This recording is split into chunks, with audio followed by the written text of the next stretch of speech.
శ్రీమాత్రే నమ. జయ గురు దత్తాత్రేయ నమ. ఈ వీడియోలో మనం మేషరాశి వారికి నవంబర్ 23 నుంచి 29 మధ్యలో జరగబోయే వార ఫలాలు పరిశీలిద్దాం. ముఖ్యంగా మేషరాశి వారికి ఈ వారంలో 3 ప్రధాన గ్రహాలు అష్టమ స్థానంలో సంచరించడం జరుగుతుంది. అయితే ఈ వారంలోనే వ్యయస్థానంలో వక్ర గమనంలో ఉన్నటువంటి శని భగవానుడు ఈ నవంబర్ 26వ తారీఖు తర్వాత రుజు మార్గంలోకి రావడం జరుగుతుంది. దాంతో కొంతవరకు శని భగవానుడు ఏలినాటి శని ప్రభావాన్ని చాలా ఎక్కువగా ఈ రాశి వారి మీద చూపించడం జరుగుతుంది. అంతే, ఎందుకంటే ఎప్పుడైతే రుజు మార్గంలోకి వచ్చాడో మొత్తం అంతా మీనరాశిలో ఉన్న ఫలితం ఇవ్వడం జరుగుతుంది. తద్వారా వీళ్ళ మీద కొంత ఒత్తిడి పెరుగుతూ ఉంటుంది. వృత్తిపరంగా ఒత్తిడి పెరుగుతూ ఉంటుంది. ధన వ్యయం ఎక్కువగా జరుగుతూ ఉంటుంది. అయితే ఇది జాగ్రత్తగా ప్లాన్ చేసుకుంటే ముందు దాని యొక్క లాభాన్ని మీరు పొందవచ్చు. అంటే ఏదన్నా శని భగవానుడు లాంగ్ టర్మ్ ఇన్వెస్ట్మెంట్ లాంటిది రిస్క్ లేనిది చూసుకొని పెట్టుబడి పెట్టినప్పుడు ఈ సమయంలో మీకు దాని యొక్క ఫలితాన్ని ఆలస్యంగానైనా మంచిగా ఇవ్వడం జరుగుతూ ఉంటుంది. అయితే ఈ అష్టమ స్థానంలో ఉన్నటువంటి గ్రహాలు ప్రధానంగా రవి, పంచమాధిపతిగా రవి అష్టమ స్థానంలో ఉన్నప్పుడు అధికారుల వల్ల కొన్ని వేధింపులు ఇబ్బందులు వస్తూ ఉంటాయి.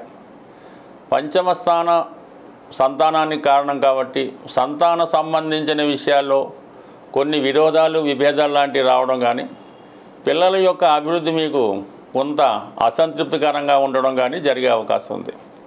అలాగే కొన్ని సందర్భాల్లో వ్యక్తిగతంగా మీకు కానీ మీ కుటుంబంలో ఎవరికైనా అనారోగ్యపరంగా కొన్ని ఇబ్బందులు ఎదుర్కోవడం, తద్వారా వైద్యుల్ని సంప్రదించడం అవి జరుగుతుంటాయి.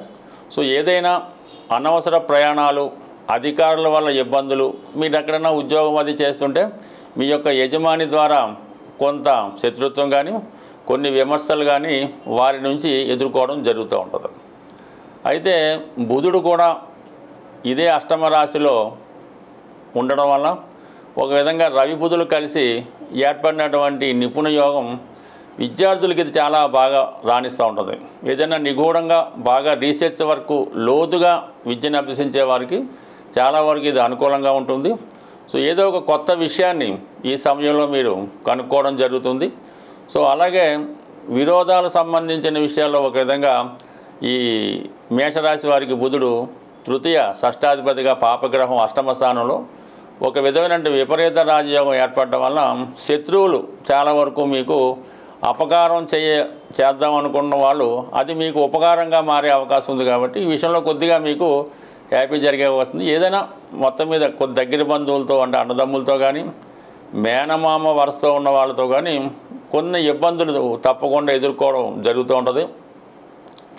వాళ్ళు ఏదో విధంగా మీ మీద కుట్ర చేసి మీ యొక్క వ్యాపార రహస్యాలు కానీ వ్యక్తిగత రహస్యాలు కానీ ఇతరులకు చేరవేసి ఒక విధమైన సంతృప్తి వాళ్ళు పొందే అవకాశం ఉంది. అంటే దీనివల్ల వాళ్ళకి వచ్చే లాభం లేదు, మీకు వచ్చే నష్టం లేదు, కానీ ఒక విధమైన అపకీర్తి లాంటిది వీళ్ళు ప్రచారం చేయడం జరుగుతూ ఉంటుంది. అందుకని కొద్దిగా జాగ్రత్తగా వ్యవహరించడం మంచిది. అయినా రహస్యంగా కొన్ని విషయాలు ఉంచడమే మంచిది. మనకి ఏ సోర్స్లో ఆదాయం వస్తుంది, మనం ఫ్యూచర్లో ఏం చేయబోతున్నాం, ఇటువంటి విషయాలు కొంత జాగ్రత్తగా ఉండడం మంచిది.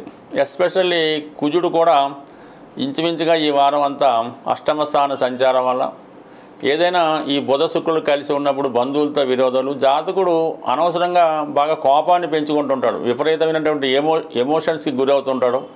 ఈ ఎమోషన్స్లో కోపంలో ఏదైనా వాహనాలు వేగంగా నడపడం కానీ, ఏదో అవతల వాళ్ళు సైడ్ ఇవ్వడం లేదని వాళ్ళని డామినేట్ చేద్దామనే ఉద్దేశంతో మరీ స్పీడ్గా నడపడం కానీ, ఇటువంటి చిన్న విషయాల్లో ఇబ్బంది రావడం కానీ, మరీ అజాగ్రత్తగా ఉంటే ప్రమాదాలు లాంటివి కానీ ఈ సమయంలో జరిగే అవకాశం ఉంది. బట్ ఏదైనా ప్రమాదకర వృత్తిలో ఉన్నవాళ్ళు, అలాగే అతి కోపంగా ఉన్నవాళ్ళు కొద్ది జాగ్రత్తగా ఉంటే మంచిది. కొన్ని సందర్భాల్లో వీళ్ళకి కొద్దిగా ఐబీపీ లాంటిది వచ్చే ఇబ్బంది కూడా జరుగుతూ ఉంటుంది.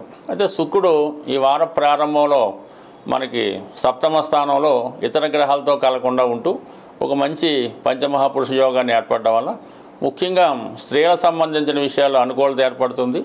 ఏదైనా మేషరాశిలో ఉన్నటువంటి స్త్రీలకి కొన్ని అనుకోని గొప్ప అవకాశాలు రావడం జరుగుతూ ఉంటుంది. మీరు ఏదైనా ఒక కళారంగంలో ఉన్నా, టీవీ మీడియా సినిమా రంగంలో ఉన్నా, లేదా ఒక సెలబ్రిటీ రంగంలో ఉన్న 100% ఈ రాశిలో ఉన్నటువంటి స్త్రీలకి చాలా అనుకూలత ఏర్పడుతుంది. ఎక్కువ విజయ అవకాశాలు రావడం జరుగుతూ ఉంటుంది. ఈ సమయంలో మేషరాశి వారు స్త్రీలతో కలిసి కానీ, లేదంటే మీ భార్యతో కలిసి కానీ ఏదైనా కొత్త వ్యాపారాన్ని ప్రారంభించడానికి కూడా కొంతవరకు అవకాశం ఉండే అవకాశం ఉంది. బట్ ఇదే మన 26వ తారీఖు సుమారుగా అటు ఇటు వారం మధ్యలో శుక్ర భగవానుడు కూడా అష్టమ స్థానంలోకి మారడం వలన కొన్ని అనుకోని ఇబ్బందులు, ఆర్థికపరమైన నష్టాలు, విపరీతమైన ధన వ్యయం రావడం జరుగుతుంటుంది.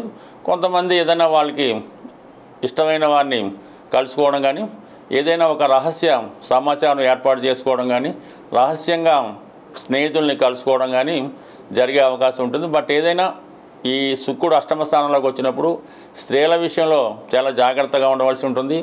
ఆర్థిక సంబంధించిన విషయాల్లో చాలా జాగ్రత్త పడవలసి ఉంటుంది. బట్ ఏదైనా ఒక ప్రధానమైనటువంటి గ్రహాలు ఈ వారంలో కొన్ని మార్పులు రావడం వల్ల, ఎస్పెషల్లీ శని భగవానుడు రుజుమార్గంలోకి మారడం వల్ల కంపల్సరిగా ఈ రాశివారు ఈ సమయంలో శని భగవాన్ని తృప్తిపరచవలసి ఉంటుంది. ఏదైనా శివుడికి అభిషేకం చేసుకోవడం కానీ, ఏదైనా శివాలయంలో నవగ్రహాల్లో ఉన్నటువంటి శని భగవానుడికి తైలాభిషేకం చేయించడం వల్ల కొంతవరకు శని ప్రభావం తగ్గి మిగతా గ్రహాల అనుకూలత ఏర్పడడం వల్ల జాతకుడు తాను అనుకున్న గమ్యస్థానాన్ని సులభంగా చేరుకునే అవకాశం ఉంటుంది. స్వస్తి. 4 నిమిషాలు చెప్పావా? ఏదైనా మనం మార్గశిర మాసంలోకి ప్రవేశించాం. ఎంత గొప్ప ఆర్థికపరమైనటువంటి ఇబ్బందుల్లో ఉన్నవాళ్ళైనా దాని నుంచి బయటపడడానికి ఒక సులభమైనటువంటి మార్గం కేవలం ఈ మార్గశిర మాసంలో ఉండడం జరుగుతూ ఉంటుంది. మార్గశిర మాసంలో వచ్చే గురువారాలు అంటే కొన్ని ప్రాంతాల్లో లక్షవారం అని కూడా అంటుంటారు. మీరు లక్షవారం రోజు ఇది స్త్రీలు పురుషులు కూడా ఆచరించవచ్చు. చక్కగా శుచిగా శుభ్రంగా మీరు మీ పూజా మందిరాన్ని కానీ ఒక శుభ్రమైనటువంటి ప్లేస్ని కానీ ఎన్నుకొని శుభ్రంగా ఒక పీటని అందంగా అలంకరించి దాని మీద కొద్దిగా బియ్యం పరిచి దాని మీద ఒక కలశం పెట్టవలసి ఉంటుంది. ఈ కలశం అన్నది స్టీల్దైతే మాత్రం వద్దు. మీరు ఏదైనా మట్టిదన్నా పెట్టుకోండి, ఇత్తడిదన్నా పెట్టుకోండి, వెండిదన్నా పెట్టుకోండి, కానీ స్టీల్ పాత్ర కాకుండా ఒక మంచి పాత్ర అంటే కలశం లాంటిది పెట్టుకొని అందులో శుభ్రమైనటువంటి వాటర్, గంగాజలం లేదంటే మినరల్ వాటర్ పోసి అందులో కొద్దిగా పసుపు వేసి ఒక పగడం, ఒక ముత్యం, ఒక వెండి నాణ్యం, ఒక బంగారు నాణ్యం కానీ వస్తువు కానీ ఉంగరం కానీ ఏదో ఒకటి, అలాగే ఏదో కాపర్ కాయిన్ అంటే మొత్తం 5 రకాలు అందులో వేయవలసి ఉంటుంది. ఇవి 5 కూడా అందులో వేసి, అలాగే 5 రకాలు ఫలాన్నిచ్చే ఆకులు అంటే మామిడాకు, సీతాఫలం ఆకు, ఇటువంటివి 5 అందులో కలశంలో వేసి దానిపైన ఒక మంచి కొబ్బరికాయ, మంచి మొదటిది కొబ్బరికాయని కూడా బాగా అలంకరించి కొబ్బరికాయ పెట్టి అది అమ్మవారి రూపంగా మీరు దాన్ని అనుకొని లక్ష్మీ స్తోత్రాన్ని అంటే లక్ష్మీ అష్టోత్తరం అంటే విష్ణు సహస్రనామంతో కలిసి ఉంటుంది. ఆ లక్ష్మీ స్తోత్రాన్ని చదవడం వల్ల వీలైతే 3 సార్లు భక్తి శ్రద్ధలతో చదివి అమ్మవారికి పాయసం నైవేద్యం పెట్టవలసి ఉంటుంది. అంత ఓపిక లేనివారు చక్కగా ఒక ఎండి గ్లాసులో పాల్లో ఒక పంచదార కానీ బెల్లం మొక్క కానీ ఒక ఏలక్కాయ వేసి అది నైవేద్యంగా పెట్టి భక్తి శ్రద్ధలతో ఈ లక్ష్మీ అష్టోత్తర పారాయణ చేయవలసి ఉంటుంది. అయితే ఏంటంటే ఒక కండిషన్ ఏంటంటే మీరు లక్ష్మీ స్తోత్రాన్ని ఎన్నిసార్లు చదివినా విష్ణు సహస్రనామం చదవందే అమ్మవారి కటాక్షం అయితే ఉండదు. కొద్దిగా మీరు శ్రమ అనుకోకుండా భక్తి శ్రద్ధలతో ఈ 2 చదవడం వల్ల ఈ మార్గశిర మాసంలో వచ్చే గురువారాలు చేయడం వల్ల ఇప్పటి వరకు ఈ ప్రయోగం అంటే ఈ పూజ చేసి మేము ఫలితం పొందలేదు అన్నవాడు నాకు ఇప్పటిదాకా కనబడలేదు. ఇంచుమించుగా ప్రతి సంవత్సరం ఎన్నో మంది అంటే ఇంకా విధి విధానం చాలా ఉంటుంది. ఇది ఒక సింపుల్ మెథడ్. దీన్ని విధి విధానంగా ఆచరించడం వల్ల కంపల్సరిగా మీకు ఉన్నటువంటి ఆర్థిక పరమైనటువంటి సమస్యలు తగ్గితే చాలా శుచిగా ఉండవలసి ఉంటుంది అన్నమాట. ఇప్పుడు అమ్మవారికి ఎస్పెషల్లీ లక్ష్మీ అమ్మవారికి చాలా శుచిగా ఉండాలి. ఎటువంటి మైల అంటూ అటువంటి తగలకూడదు. దాని పక్కన చుట్టూ చెత్త చెదారం వేయకుండా పర్టికులర్గా కుదిరితేనే మీ ఇంట్లో ఈ ప్రయోగం అన్నది చేయవలసి ఉంటుంది. కొన్ని ఇళ్లలో కుదరకపోవచ్చు. అటువంటి వాళ్ళు ఏదైనా ఒక నిశ్చలమైనటువంటి ప్రదేశంలో ఏ గోశాలలోనూ అలా చేసుకోవాలి తప్ప ఈ క్లమ్జీగా గత్తరగా ఉన్నటువంటి ఇళ్లలో చేయడం వల్ల అదృష్టానికి బదులు మరేదో వచ్చే అవకాశం ఉంది. కాబట్టి జాగ్రత్తగా చేసుకోండి.